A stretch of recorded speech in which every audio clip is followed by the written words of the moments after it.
कि वो जो नालायक औलाद होते हैं वो लायक रहें और एक हद में रहें। तो वहाँ पर आकर मैंने सोचा कि क्यों ना वहाँ आकर लोगों का आशीर्वाद लूँ। कैसा महसूस कर रहे हैं आज आप? सर बहुत खुशी लग रही है। नमस्कार, मैं राहुल कुमार। मेरी मौजूदगी इतने समय सिद्धार्थ नगर ज़िले के पुराने नौगढ़ में वृद्धा आश्रम पे है। ये वो वृद्धा आश्रम है जहाँ पर कुछ ऐसे बच्चे होते हैं जब उनके माता पिता वृद्ध हो जाते हैं तो वृद्ध आश्रम में उन माता पिता को छोड़कर चले जाते हैं। कोई ना कोई ऐसा होता है जो उनके खाने पीने का इंतज़ाम करता है, उनके रहने का बंदोबस्त करता है और सरकार भी इस पे पहल चलाती है। वहीं कुछ ऐसे वीर सपूत होते हैं माता पिता के जो बढ़ चढ़ के हिस्सा लेते हैं। उन्हीं में से एक बाहर के ज़िले के रहने वाले सर हमारे साथ आज मौजूद हैं, जिनका जन्मदिन जो है आज था और इन्होंने डिसीज़न लिया कि जन्मदिन जो है हम वृद्धा आश्रम में मनाएंगे। तो हमारे साथ सर बात करने के लिए हैं, इनसे हम जानेंगे, तमाम सारी चीज़ों पे इनसे बात करेंगे और कुछ सूचना जानकारी भी इनसे लेंगे। सर सबसे पहले तो रहस्य न्यूज़ में आपका बहुत बहुत स्वागत है। थैंक यू, धन्यवाद। क्या नाम है और क्या परिचय है सर आपका? मेरा नाम बालेश कुमार है और मैं सामुदायिक स्वास्थ्य अधिकारी के पद पर जोगिया ब्लॉक के सिद्धार्थ नगर में पोस्टेड हूँ पिछले 3.5 वर्षों से। आज आपका जन्मदिन था, आपके मन में ये डिसीज़न कब आया और क्यों आया कि वृद्धा आश्रम में मैं अपना जन्मदिन मनाऊँ और सेलिब्रेट करूँ? देखिए, करीब 1 महीने से मैं विचार कर रहा था, क्योंकि घर पर तो मैं जा नहीं सकता था। मैं चाहता था कि अपने जन्मदिन दिवस पर माता पिता और बड़े बूढ़ों का आशीर्वाद लूं, किंतु मुझको अच्छा लगा कि क्यों ना यहाँ पर पता किए तो वृद्ध आश्रम है, तो वहाँ पर आकर मैंने सोचा कि क्यों ना वहाँ आकर लोगों का आशीर्वाद लूँ। वो भी एक माता पिता हैं, बड़े बूढ़े हैं, वो भी किसी की वो हैं, तो इसलिए मैंने यहाँ का डिसीजन लिया कि क्यों ना उनके साथ सेलिब्रेट किया जाए और उनका आशीर्वाद लिया जाए। कैसा महसूस कर रहे हैं आज आप? सर बहुत खुशी लग रही है, जबकि मुझे सुबह मॉर्निंग दुख का पल था, लेकिन अब मुझे बहुत खुशी का पल है। अगर भविष्य में मुझे और टाइम मिला, कभी ऐसा मुझे सेलिब्रेट करने का मौका मिला, तो मैं ज़रूर यहीं पर प्रोग्राम करूँगा। तो मुझे बहुत अच्छा लग रहा है। ऐसे बच्चों से क्या कहना चाहेंगे आप जो अपने माता पिता को वृद्ध होने के बाद वृद्धा आश्रम में छोड़ देते हैं? उनको क्या संदेश, क्या मैसेज देना चाहेंगे आप? मैं उनसे यही कहूँगा कि देखिए, माता पिता वो हैं, जब आप चाहे 4 भाई थे या 6 भाई थे, फिर भी उन्होंने अकेलों ने पाला। आज जब वो माता पिता हैं, तो जब उनको आपके बुढ़ापे में उनको ज़रूरत है, तो आपका भी फ़र्ज़ बनता है, आपका कर्तव्य है कि उनकी सेवा करें, उनकी लास्ट सांस तक उनके साथ रहें।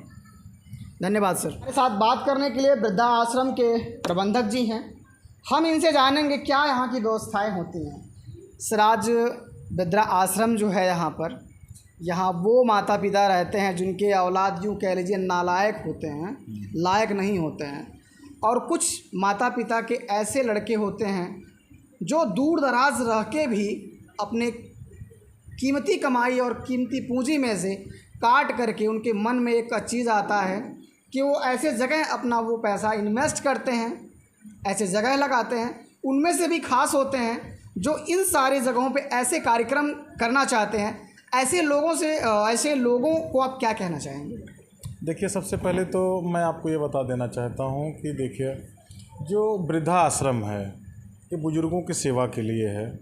रही बात बच्चों के, बेटे बेटियों की, बहू की, तो हम उन लोगों की तो आलोचना करना नहीं चाहते, इस नाते कि कुछ तो मजबूरियाँ रही होंगी, वरना हर कोई बेवफा नहीं होता। तो निश्चित तौर पर सभी लोगों को अपने माता पिता का सेवा करना चाहिए, लेकिन शायद कुछ मजबूरियाँ रही होंगी जिनकी वजह से वो नहीं कर पाए और उनका सेवा मुझे करने को लिखा था। तो आज यहाँ वृद्धाश्रम में प्रबंधक के रूप में मैं बुज़ुर्गों की सेवा में हूँ और सेवा कर रहा हूँ। और सामाजिक लोग आते हैं, हमारा हौसला बढ़ाते हैं, हमारे वृद्धों में जो है कुछ भी वितरण करके आशीर्वाद प्राप्त करते हैं, तो बहुत अच्छा लगता है, बहुत खुशी होती है। और आप जैसे मीडिया वाले भी मित्र लोग सभी साथ देते हैं, सहयोग करते हैं, अच्छा लगता है। अब तक जो है आपके वृद्धा आश्रम में कितने वृद्ध लोग रह रहे हैं, महिला और पुरुष? देखिए, इस समय तो हमारे यहाँ टोटल रजिस्ट्रेशन 110 का है, तो 101, 102 इस तरह से 103 लोग रहे हैं, महिला और पुरुष दोनों मिला के। हाँ, वही लगभग 50-50 का ही रेशियो है। हाँ, मान के चलिए कि अगर 50-51 पुरुष होंगे तो 49-48-47 माता जी लोग होंगे, बस वही 1-2 का अंतराल रहता है। इसमें आपके जनपद के ही लोग हैं या फिर गैर जनपद के भी लोग? मेरे जनपद के 90% लोग हैं, बाकी 2-4 महाराजगंज के, 2-4 गोरखपुर, 2-4 अम्बेडकर नगर, 2-1 तो मुंबई के, 1-2 बिहार के भी हैं। सभी लोगों का सेवा करने का मौका मिला है, सेवा कर रहे हैं। कैसा लगता है सेवा करके आप? बहुत अच्छा लगता है, बहुत बढ़िया लगता है, बहुत खुशी होती है। भाई हर आदमी अपने लिए जी रहा है, हम भी कुछ बुजुर्ग अपने माता पिताजी लोगों के लिए जी रहे हैं तो खुशी होती है कि कुछ अच्छा कर रहे हैं। अच्छा, ऐसे भी माता पिता हैं जो लड़के होते हैं उनके ग्रामीण क्षेत्रों में मारते हैं, पीटते हैं, या फिर ऐसा नौबत आता है कि वृद्धाश्रम में उनको रखा जाए। ऐसे लड़कों को और उन माता पिता को क्या संदेश देना चाहेंगे कि वो जो नालायक औलाद होते हैं वो लायक रहें और एक हद में रहें कि ऐसी स्थिति ना देखना मिले? देखिए, आप सही कह रहे हैं, लेकिन कहीं ना कहीं कुछ कमियां हैं, चाहे उनके संस्कार में, चाहे उनके शिक्षा में, चाहे उनके संगत में, कि जिसकी वजह से वो अपने माँ बाप का वजूद नहीं समझ रहे हैं। ठीक है, और जिनके माँ बाप नहीं हैं उनसे आप पूछिए कि माँ बाप का ना रहना कितना खलता है। तो जिनके हैं वो नहीं समझ पा रहे हैं, तो अब उनकी अज्ञानता है, उसमें क्या कहा जाए। कुल मिलाकर हम यही कहना चाहेंगे कि जिनके भी माँ बाप हैं, माँ बाप का सेवा करें।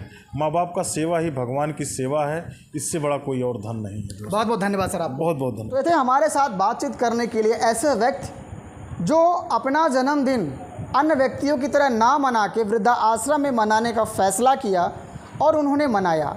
साथ में वृद्धा आश्रम के प्रबंधक महोदय जी हमारे साथ रहे, जिन्होंने कुछ चीज़ें हमें जानकारी दी। हम अगला वीडियो जब भी यहाँ से करेंगे एक अच्छे संदेश के साथ करेंगे, ये वादा रहा आपसे। धन्यवाद।